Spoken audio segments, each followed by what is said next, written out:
if you aren't using user-generated content or UGC videos in your marketing, you should be. It's one of the most powerful and cost-efficient forms of video marketing. And today's guest shares some great advice on how to make sure your UGC videos are effective and profitable. Are you looking for new ways to make your sales grow? You've tried other podcasts, but they don't seem to know. Harvest the growth potential of your product or service as we share stories and strategies that'll make your competitors nervous. Now, here's the host of the Harvest Growth Podcast, John LeClaire. Welcome back to the show. I'm really excited today to have the founder of GRILLKILT, K-I-L-T. And you can find them at grillkilt.com. Of course, as always, it's in the show notes. Super cool product. If you are a griller or have a griller in your life, you're going to love this product and also the stories that go behind it. And the founder of this company is Yates. Yates, welcome to the show today. Thanks, John. It's great to be here. Appreciate you having me on. So let's jump in and talk about the product. So first of all, tell our audience, what is the GRILLKILT? Great question.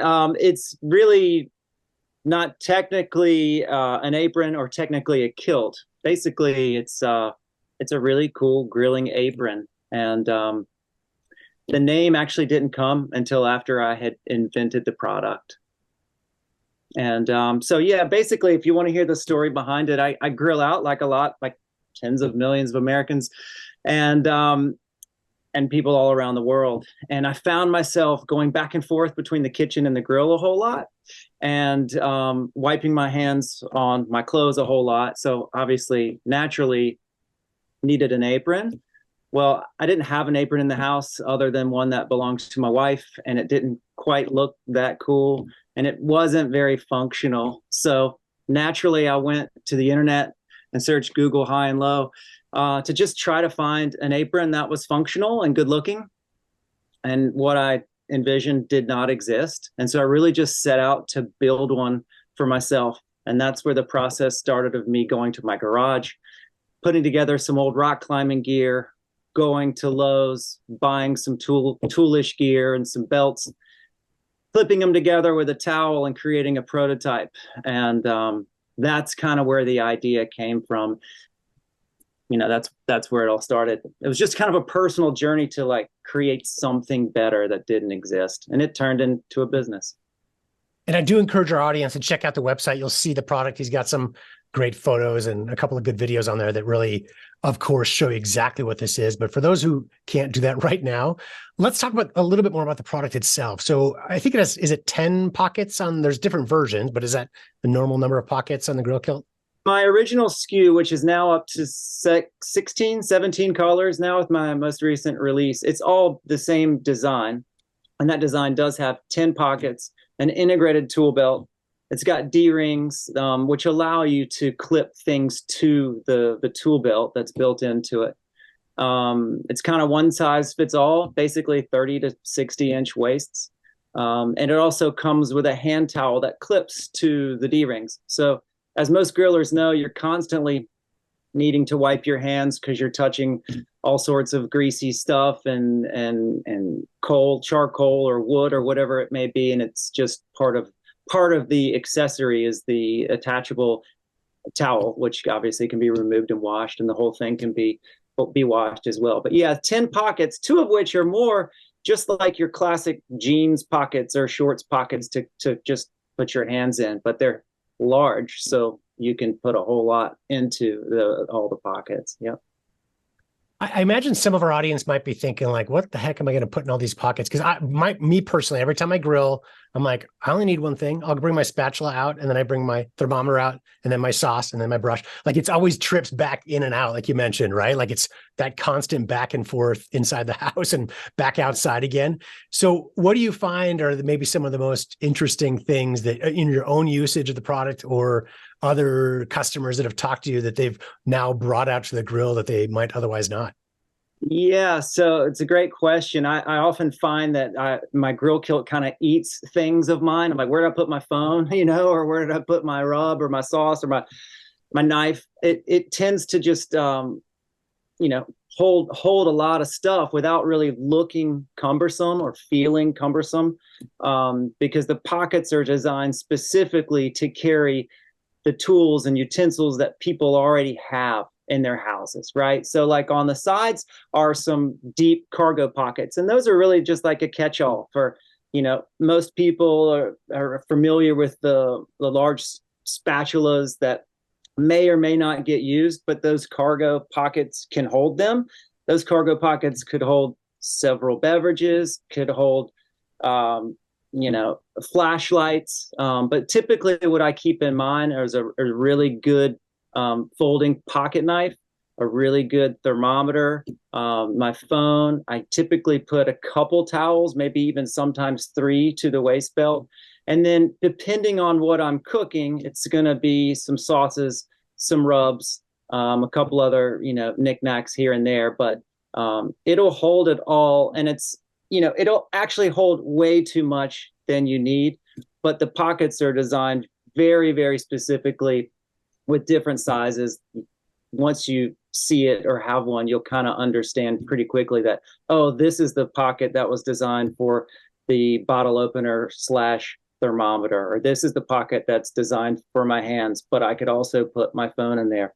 So yeah, it's kind of obvious once you put it on, but you can't really tell necessarily, that it's big and bulky. It's not big and bulky at all. It's very kind of sleek and made specifically to hold those utensils that most everybody has who's grilling at home. I almost think of it as like a cooking accessory, right? Like there's so many things we can buy for our grill to grill or cook better, right? To make the end result better. And it's not intuitive, I don't think, but for me, I know every time I leave my grill because I forgot something, I have to run back inside or whatever, that extra minute or 2 minutes can turn a great steak into an overdone one, for example, right? Or dry out your meat or whatever. It's so important to stay out there, to tend your meats, to be with them, et cetera, whatever you're grilling on your grill. I think for me, I love the concept that it helps you stay there. You got everything you need with it. You can really focus on the grilling itself to make the end result that much better. Yeah, you're exactly right, and which is why a lot of the users have, people who have bought my product and use it. The content they create, which you can find on my social media page or sometimes on my, anywhere on my product reviews or whatnot, you'll see that people are actually talking about how much they can fit in there comfortably, which is different than putting a bunch of stuff in your jeans or your shorts or whatever and stuffing it. It's made to carry all the things that you need. And I understand, the pain point that you're talking about of overcooking your steak because you ran inside and you forgot something. For me, just one little anecdote is that I kept leaving my door open and flies were getting in my house because I was going back and forth. And I was like, why am I going back and forth between the kitchen and the grill so much and letting all these flies in my house and forgetting this and that? So it did solve that problem. So one of the things I'll add, John, sorry to interrupt you, is that it's also an apron, but it's in many ways you had mentioned grilling accessory. It's really an accessory because yes, it's an apron. You can wipe your hands on it, but it also has towels. It has all these other functions. So I sometimes almost hesitate it getting classified in the apron category because I didn't really necessarily like aprons to begin with. I wanted to create something that was very functional and sharp looking, so that while I was grilling, I didn't necessarily have this silly looking smock wrapped around my neck. I wanted something that was functional and good looking. Yeah, and it really is. I mean, again, I encourage our audience to check out the website. You can see the different designs that are done there. There are some very unique ones, patterns, et cetera. And that brings me to a question.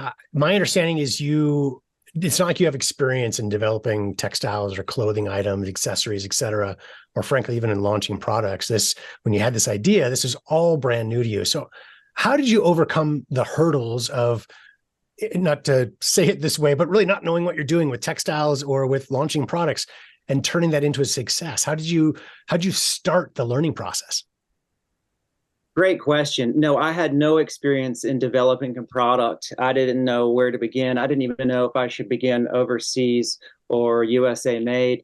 I reached out to friends and just asked a lot of questions.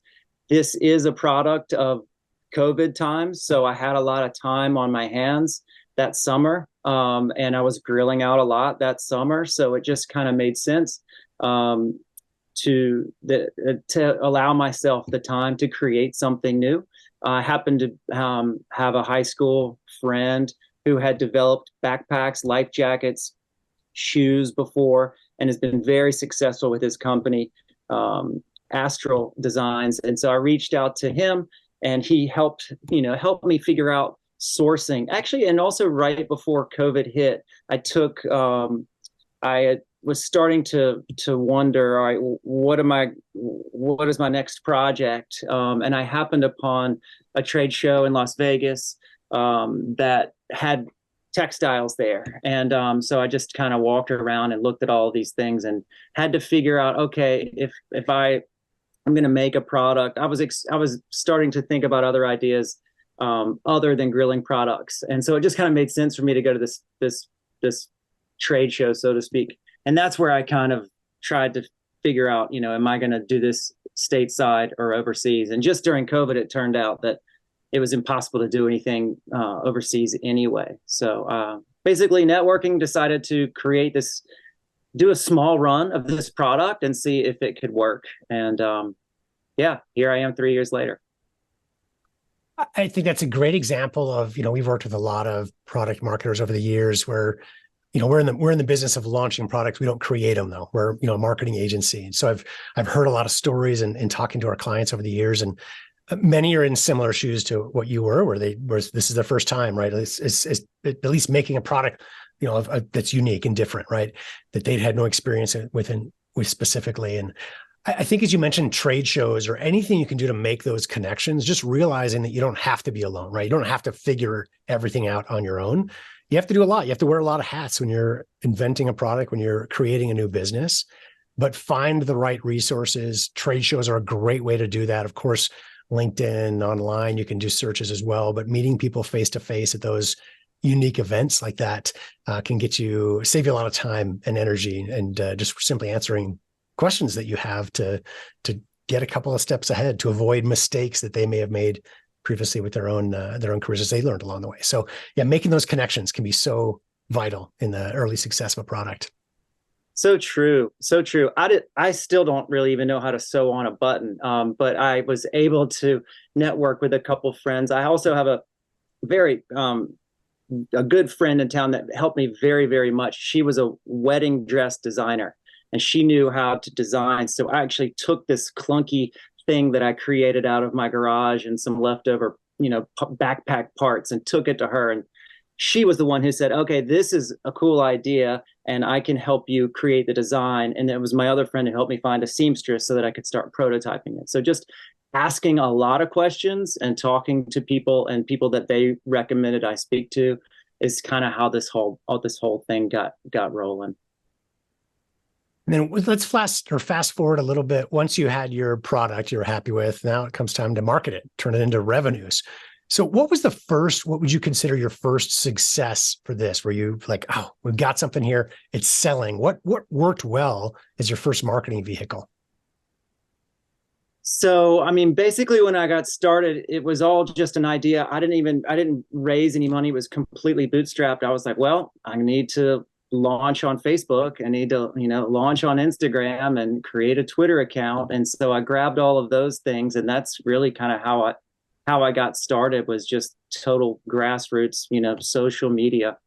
And from there, I started to really had to dig into how to build a website. And I started out with the wrong platform and was very lucky to wind up with Shopify. That has really helped me. There've been a ton of resources with Shopify, just on, they're really good at helping to launch brands, helping you to understand how to have a very quickly updated website, how to get, email addresses so that you can continue to stay in touch with your customers. So yeah, without social media and Shopify, I don't know where I'd be. Like, it was a great place. I'm glad you brought up Shopify. I think for our listeners' sake, for those that might be earlier stage, trying to figure out what channels to market on, what website platforms to use, et cetera. I would say probably 95% of our product launches we do are on the Shopify platform. And what I've found over the years, it's not the easiest to use. There are some that are easier, right? To just create a website. It takes a little bit of work, but you can do it. And there's resources there to help, but it by far is the best, right? There's just so much. It's robust on the back end on the tools you can use to market, and the communication between Shopify and other platforms like Facebook, et cetera, are phenomenal. So it's not much more expensive than most options, and a little bit of a learning curve to get started, but well worth it. It absolutely, there's a reason that most product launches, we've got clients that start off there and it's their first dollar of revenue, on up to some that are selling tens of millions of dollars or more in revenue per year, still using the Shopify platform. It's very robust. It grows with you. I got to second that. If you think back to, so that was kind of like the first start of your success. What over the years since then, what really has worked best in terms of marketing strategies to grow your sales from that point forward? User-generated content is extremely helpful. It just gives that validation to the product. I have had a really good time getting to know people that love my product. And, I stay in touch with them. They continue to talk about my product. I'm not asking them to. I don't have to pay them to. They have championed my product. And I'm very grateful for my ambassadors and just users that took to this thing. This product is, to me, it's very obvious what it is and what it does. And I personally believe there's a need, for the product. And when I hear other people talk about how it's changed their experience grilling, that not only does that make me proud, but it also validates the product for other people that are considering buying it. I mean, I realize that most people are used to, if they have an apron, they probably were given, it was given to them, or it says something on the front. It's not very functional, and it probably isn't a $20 price point. But this is a engineered product that costs more, about like a pair of shoes or a backpack, but there's a reason behind that. And the people that understand that and have either gotten this as a gift or taken the leap to make the purchase for this product, and they fall in love with it, those are the people that speak volumes, which I think have, really helped, me with more sales. And I just hope that continues to build upon itself, because I don't personally love telling people that they have to have this, product and it's going to change their life. I would rather the product speak for itself, and for the people that are enjoying it to, take the time, which a lot of them do, to talk about what they love about the product. So my job really is, I wear a lot of hats because it's a small business, but my favorite part of the job is creating new products for my fans to enjoy. I don't really know if my fans are the right word, but the people who love my product, I want to keep stimulating them with new colors and new versions and new products that help them have a good time when they're grilling. I love that you brought up user-generated content and the way you described it. It's a common tool. It's because it's a very effective tool. And there's a couple ways to do it. And kind of the most common way, I think, is that people pay for that content. And in the early days of a new campaign, it can be relatively inexpensive. It's a great way to get initial content, and you send samples, people send you videos, and some are good, some are not. You use the good ones, and that's good. I love how you talked about a little different approach that is, I think, great advice for our listeners, where that's good, right? We have to have content in the very beginning. But once we start to have people actually buy this and use the product and become fans, connect with your audience, right? Connect with your customers. And that's going to be the best content to come back. That's real user-generated content, or as you call it, ambassadors, right? Because they bought it with their own money. They love it. They've got a real story they can share. And that's going to make such a difference in not only the type of content, because you can feel how genuine it is, but also that they really share with their own audience, right? Their friends, family, followers, et cetera. So I think it's a great way to describe that, and good advice for our audience too. Well, Yates, is there anything I didn't ask you that you think could be helpful for our audience? Well, I just would love to point out that I recently just got my first patent. So I'm really excited about that. I've been a student of Shark Tank forever, and oftentimes that's a question that they ask. I initially just had to get the name trademarked. That was quite easy to do. Getting a patent was much more difficult and took a lot more time and a little more expense. But yeah, that's just one thing that's happened as of late. That's quite exciting here at GRILLKILT, and I wanted to share it with you. And yeah, that's it. Well, congratulations. That's not easy. It takes a lot of work, and it's not a guarantee that you'll get a patent issued. So congratulations on making or taking that step too. I do want to tell our audience, be sure to go visit GRILLKILT, KILT.com to learn more about this product. You can see, again, some cool videos that Yates has put together and images, but a great product as well.